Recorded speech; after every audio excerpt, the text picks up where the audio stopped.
I have today Okay. fortunate enough to grab Paul Caplan and bring him on here. He's the Vice President of Strategic Initiatives at Echo Insight. And the type of work they do is managing software licensing and lighting solutions, and there's a lot more to it. But Paul's got a very interesting career path. Paul, could you tell us a little bit about your life journey and what brought you to what you're doing today? Sure. So I had spent the early part of my career, first more than a decade, in the area of healthcare and specifically in healthcare software. I worked for a small healthcare software company that sold software and enterprise software to the managed care market and Mhm. was partnered with McKesson, which is a Fortune 20 company. And at one point, the person who managed the relationship between the small company I worked for, I mean, someone introduced themselves as the interim partnership manager. So I said, interim, does that mean that you're looking for, McKesson's looking for someone, or you're haven't been fully hired on yet? At the time they were looking for someone, and so I saw the opportunity, and given my background, having worked for 6 years for a smaller software company who was a partner of them, I took advantage of the opportunity to move to McKesson. So my role at McKesson was to manage and grow the network of software partners in both managed care software and hospital operating systems to integrate a variety of different software products that McKesson created. One was for care management, managing the care pathways that a patient would go through from an approval standpoint for the managed care companies, or from a length of stay and treatment process standpoint for the hospitals. And then that role grew to include other of the software products that McKesson was offering as well, within specifically in the claims area, claims processing area. And so I did that for 5 years within McKesson, national responsibility there. At a certain point, I wanted to take the opportunity to go into a more direct sales capacity and took responsibility for selling the care management software to hospitals in the three-state region, not contiguous, of Mississippi, Alabama, and Missouri. And I serviced that region from the Philadelphia area. But that was for all of the 6 years that I was with McKesson. It was a virtual role. I had national responsibilities, but work from home for the partnership management. And then I had territory responsibilities in Alabama, Mississippi, Missouri, working from Philadelphia. So I was virtual way before COVID existed, or anybody had heard of any of the Zoom or Microsoft Teams or anything of that nature. You had So, to pick up the phone there. You had to pick up the right, phone. there was something called WebEx. I don't know if people will remember Oh, WebEx. yes, it's still You could around. do It's still there. Yeah. you could do demos on WebEx, but you didn't see anybody. It was all screen and phone. Oh, I see. That's helpful because you definitely have to help them visualize what you're talking about. So that was definitely a helpful piece of software there for sure. Right? So you got involved on the revenue side of things, and it seems like you must be good. You got to have great communication skills, and where you're coming from on the top level, like you are, that's fantastic. To find someone like you were definitely the diamond in the rough, and then you became really Uh, good at it. Everyone learns, but you were stepping into with the big dogs like McKesson. That is a huge company, and you found your way through all of that. So what brings right. you to what you did next, and how did you arrive at the company you're with now, and Okay, how are you helping them? How are you helping them? sure thing. So along the way, at a certain point, my wife and I decided that we wanted to move out of the United States and move to Israel, which we Ah, did. yeah. We moved to Israel, and when I arrived in Israel, we and our 4 children, McKesson was not comfortable with me extending the territory reach that far. And the truth of the matter is, my brother was running a small institutional broker dealer that grew out of the banking collapse related to mortgage-backed securities. Oh, And wow. so he said, okay, Israel's an international financial market. Go see if you can find mortgage-backed securities that were the sustained damage from the collapse of the banking industry within mortgage-backed securities. So I went and started building relationships with insurance companies, pension funds, and banks in Israel, and trying to meet portfolio managers who had responsibility for income assets and explore whether Israel had been exposed to the collateralized mortgage-backed security market, which unfortunately they had not. I did make a lot of great contacts. One of the other things that this broker dealer was responsible for or took advantage of was the bankruptcy market as well, since there was a relationship between the hedge funds who were buying assets that were a result of the banking collapse and those who were also participating in the bankruptcy market. So at that time, that was in the time of the American Airlines bankruptcy, and El Al was exposed to the American Airlines bankruptcy. So I did get a face-to-face meeting with the chairman and CEO of Kafayim, who was the owner of El Al at that point in time, who had a $40 million asset exposure to the American Airlines bankruptcy. So that was the process there. But ultimately discovered that there was not enough action in the Israeli market for the collateralized mortgage-backed securities. There was more action in bankruptcies because that was also the time of the Madoff bankruptcy. And so there was a lot of institutional exposure to bankruptcy claims related to Madoff. And so we did a couple of multi-million-dollar trades of those bankruptcy claims that were brokered through this broker dealer to the hedge fund buyers, but it still was not a sustainable opportunity. So then my brother-in-law at the time had a small energy efficiency company, and the energy efficiency company's business was to go, it was in the time of transition from pre-fluorescent to high efficiency fluorescent lighting. So what you had in most buildings were either high pressure sodium lighting, which these were more the exterior lighting, those large orange yellow lights. You had metal halide lights. This was in homes. You also had metal halide. These were lights that were very bright, but they burned very hot. That was a big part of factory lighting. And then you had in office and school and government buildings, you had a lot of T12 fluorescent lighting. These were the very wide fluorescent bulbs that we all remember from like the school days of our childhood. These were the wide, long tubes. So they changed the technology and lighting changed to high efficiency fluorescence. So the tubes got smaller, requiring less energy, and got brighter.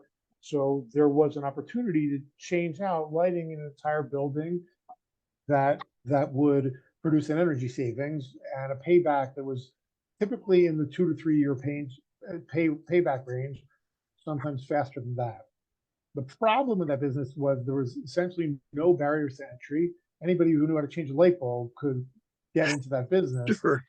And the process of selling energy efficient lighting retrofitting was a process of you would go into a building, you would count all their lights, you'd make a proposal, and you'd wait. That opportunity was when I stopped working in the finance industry. My brother-in-law's business had 685 proposals that they had made. They had done the analysis on the lighting upgrade that they did not know the disposition of. They weren't told no, they weren't told yes, they weren't told call back. And he said, here's 685 opportunities, go see what you can do. Yeah, this had to be a little frustrating. So you had to chase after that a little bit, wake them up, get the ball rolling in one way or another. Did you have a couple of tools or ways of going at that problem? So this was 10 years ago, or maybe 11 years ago. Oh, that's a way. Yeah, yeah. At the time, I think email was less crowded. LinkedIn was much less crowded. It was mostly direct outreach promotion through phone, email, and LinkedIn, reminding people of the proposal that was done, waking up the proposal again, and looking for other opportunities within a given company other than the space that we had looked at when we did the original proposal. Certain opportunities where one proposal was grown from a single location into now we can cover the country, so 6 locations, or a single proposal and a single hospital to a facility management company grew into other opportunities of facilities that facility management company was managing in other states, in other types of facilities, from a hospital to a senior living complex to a university to other hospitals. It was really a matter of finding the decision maker who either didn't pursue the opportunity at that time for whatever reason, or who in that location wasn't an opportunity, but there was an opportunity in a different location. So a little bit more digging, would you say, Paul? A little bit more of that. But I thought it was a really interesting strategy. You talk about the management type of companies that manage more than one hospital. And going down that lane certainly opened a lot of opportunities. So you were really turning over the rocks in a much more efficient way than maybe they were doing before. Certainly the goal was to pursue the projects which were either high dollar value or Yeah. multi-facility companies. So for example, a couple of the deals that I sold along the way, one was for Georgia Pacific, the paper company. So Yeah. again, went more focused after that because they have so many facilities. Another was for a very small manufacturing company called Beers Manufacturing, but they happen to have 6 facilities across the country. And so we got them back engaged. Instead of doing one facility where we'd done an audit, we did 6 of them. We did all 6 of them, or 5 of their 6 facilities. Or one example was with Sodexo. Sodexo is one of the largest facility management companies in the world. We were trying to pursue a single hospital project with them. That grew out of that hospital into another hospital, a university campus, a second university campus, school, senior living facility. That was the path there. That's almost a natural path, Paul, because once you've shown them the money, so to speak, in one area, it doesn't take too many brain cells to figure it out that, gee, I've got 6 locations. What if you can do that? Now you're talking about some serious money of savings that it just absolutely makes sense. How do we finance this would probably be their question. The funny thing is, most of the entities that we worked with, and even still today, most entities that lighting retrofitting companies work with prefer to finance out of capital operations and receive the 100% of the energy benefit right away. There are financing strategies out there. And there are companies who have built themselves around zero capital projects, zero capital required projects, but that's not actually the majority of what facility owners do, at least not those that I was involved in. It does make sense to put the hard dollars in the right place and grab the savings, or maybe there's some tax benefits. We haven't even talked about that. There might be. Anytime you can lower the overhead of a business, that's like increasing sales. It's almost the same thing. Right. So these it goes right to the bottom line. Non-productive assets, easily replaced, payback, defined payback. So you knew your investment in changing your lights was going to pay you back in 1 year, 2 years, 3 years max. And there were also the rebates that was not, there were some tax incentives, but it was more power company rebates. What exists in the United States is the power company grids are overtaxed. So as a business, if you could reduce the power consumption, the power companies, the electric companies would pay you to do that. And they were very aggressively paying for it in the mid 2000s, early mid 2000s as well. So that was a big part of it. That's huge. That's huge. What an interesting path that you've taken, because it's dealing with the Fortune 200s, Fortune 500s, and just getting in the door is a hat trick, so to speak. So really, your skills of everything you've done before added up to the point where you've been successful. So if I may, I'd like to continue along the path. What happened next? Yes. So out of the lighting retrofitting business, the company that I was working for, most lighting retrofitting, again, no barriers to entry. Most people were just going into a building with a pen and paper or an Excel spreadsheet and capturing the data. This company built a platform, a software platform, where you could go out in the field and use software to you still have to enter the data, but you were entering it into software that then could be used as data to develop the proposal for replacement. So having had a background in software, once the software was market ready, I was asked, can you market this software?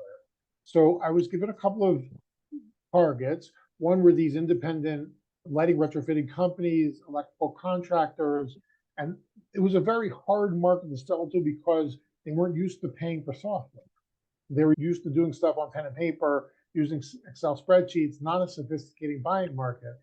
However, electrical distributors were starting to get the picture that as a distributor of electrical products, lighting being a big category, if we can retrofit buildings as an electrical distributor, instead of selling light bulbs as a product, somebody has an order or somebody run out and they call you, we could sell projects and sell all the lighting product in a turnkey project all at once. And then maintain the relationship with the customer, also adding value by giving them savings by pursuing those projects. So I started pursuing electrical distributors. I talked to 10 of the top 50 electrical distributors, showed them the software, and one of them was Wesco. And Wesco said, we are building a lighting retrofitting business. We don't have a software. Not only do we like the software, but we don't really have a company infrastructure either. We want to buy the software and we want to buy the company. So that is what got me to Wesco. They bought this lighting retrofitting company and the lighting retrofitting company's software as well. Along the way of that process, so then I was back in the lighting retrofitting business and out of the software business, the software company, the software product got bought. So through the process there, though, once inside of Wesco, the software that had been built for a small lighting retrofitting company was not adequate for Wesco's needs, nor was the small lighting retrofitting company big enough to support Wesco. So Wesco then went and bought another lighting retrofitting company, a much bigger one, which was owned by Sylvania. Sylvania at the time, they had been in the lighting retrofitting business, but they wanted to exit it and focus on manufacturing. So they sold their lighting retrofitting business to Wesco. And then another software company who had previously been purely in the software business, but was having a hard time making a market of it, sold their lighting retrofitting software business to Wesco, and that was called Eco Insight.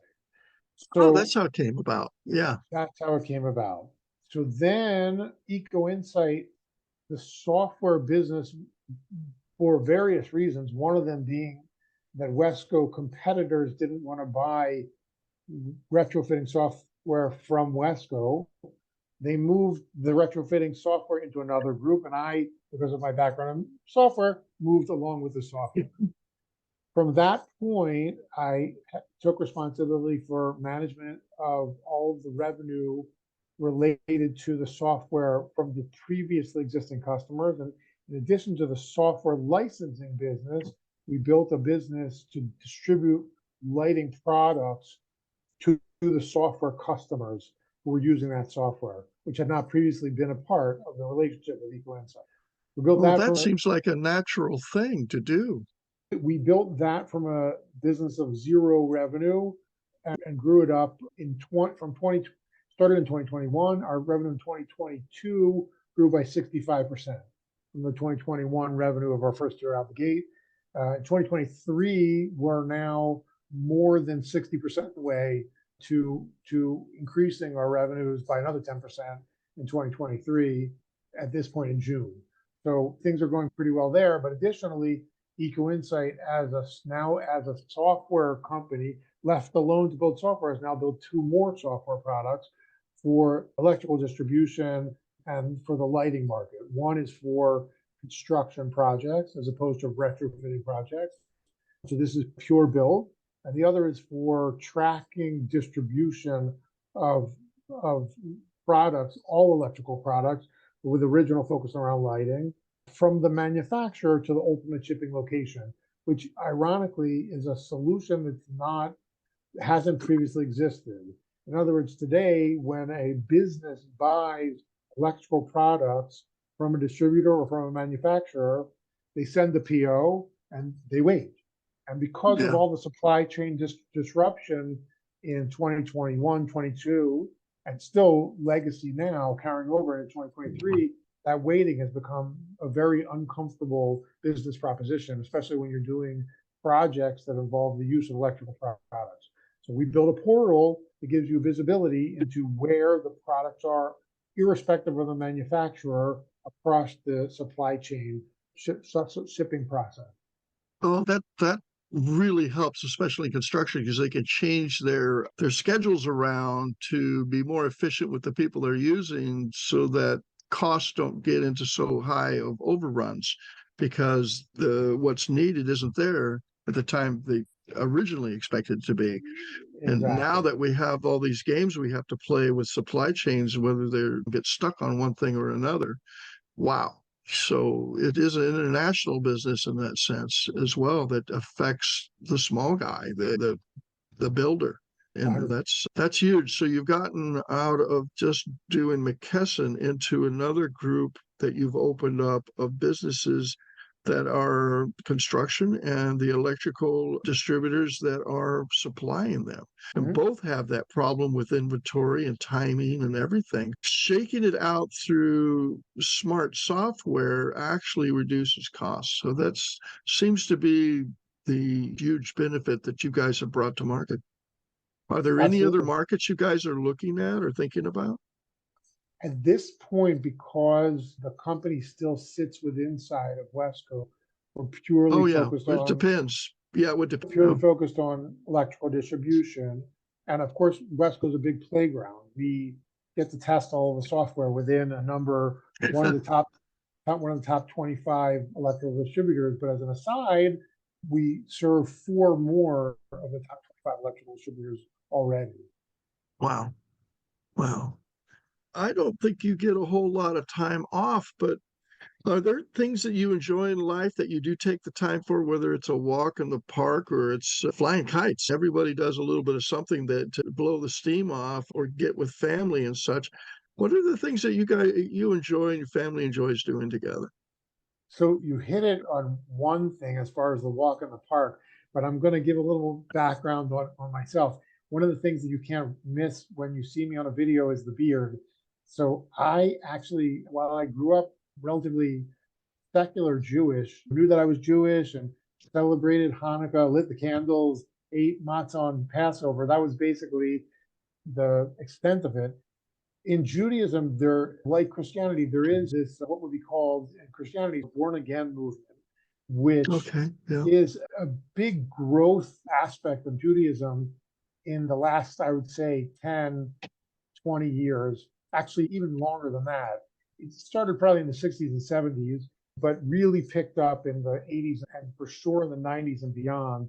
And there has been a big movement from a group called Chabad, which most people have heard of, to educate Jewish people about their Jewish roots and get them more involved, more informed.